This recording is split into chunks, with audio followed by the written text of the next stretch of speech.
Avui començarem amb la famosa història del cavall de Troia.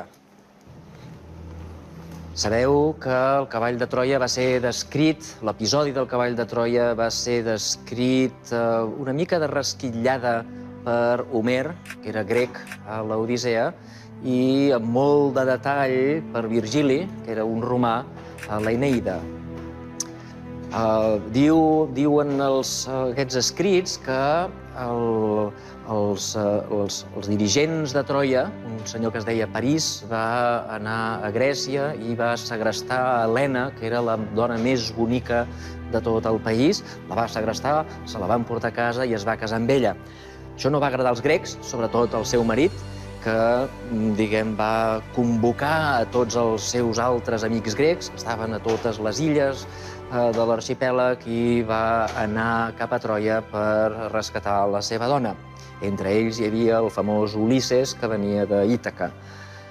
Doncs bé, arriben els grecs a Troia i es troben que la ciutat, Troia estaria el que avui seria Turquia, doncs la ciutat estava perfectament emmurallada. Era dificilíssim entrar.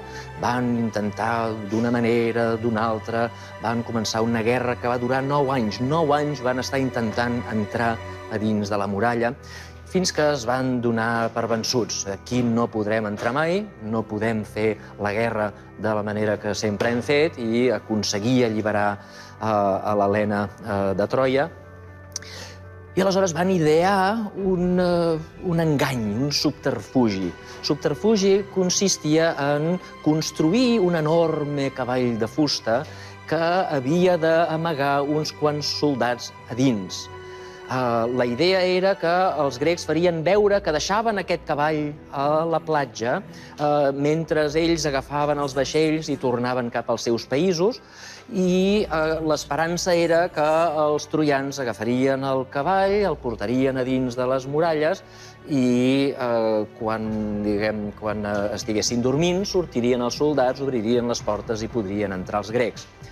Però clar, ells no sabien si els troians picarien i portarien el cavall cap a dins i, per tant, van fer una cosa una mica més complicada. I és que al costat del cavall hi van deixar un actor, un senyor que es deia Sinon, i que havia d'intentar convèncer-los que entressin al cavall. Sinon faria veure que s'havia escapat de les garres dels grecs i que ell en realitat volia ajudar els troians. I això és el que van fer.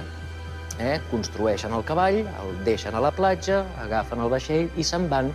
I quan els troians veuen que els grecs han marxat, surten corrents i es troben al cavall i comença un gran debat. N'hi ha uns que diuen entrem-lo cap a dins, uns altres que diuen no, destruïm, no sabeu que Ulisses és un gran mentider, és un trampós, segur que hi ha alguna cosa estranya que no sabem, destruïm el cavall, que sí, que no. I aleshores és quan apareix el Sinon, l'actor, i diu ui, sabeu per què han fet aquest cavall tan gros? Sabeu per què han fet aquest cavall? Doncs l'han fet perquè volien que Poseidó, que és el déu dels oceans, el déu dels mars, els protegeixi en el seu viatge de tornada. I, de fet, l'han fet tan gros, perquè ells han pensat que si vosaltres agafeu el cavall i el poseu a dins de les muralles, aleshores, en lloc de protegir-los amb ells, els déus aniran a favor vostre. I en fer-lo tan gros, vosaltres no cabrà per la porta i vosaltres el deixareu a la platja com a mínim tant temps com perquè ells puguin arribar a casa seva. Fixeu-vos que aquí hi havia l'ham i els troians de sobte diuen ostres, no pot ser, clar, si ells volien que no l'entréssim, el que hem de fer és entrar-lo. Van destruir una mica de muralla, el van ficar dins, van tornar a construir la muralla, van tancar les portes i es van posar a celebrar que havien guanyat la guerra. Van beure, fogueres, danses, es van quedar tots dormits, borratxos, i enmig de la nit, sobre el budell, sobre la panxa del cavall, surten els 3 guerrers que hi havia dins, obren les portes, entren els grecs en tromba, i ho destrueixen tot i maten a tothom. L'expressió crema Troia ve precisament d'aquell dia nefast que va ser el final de Troia.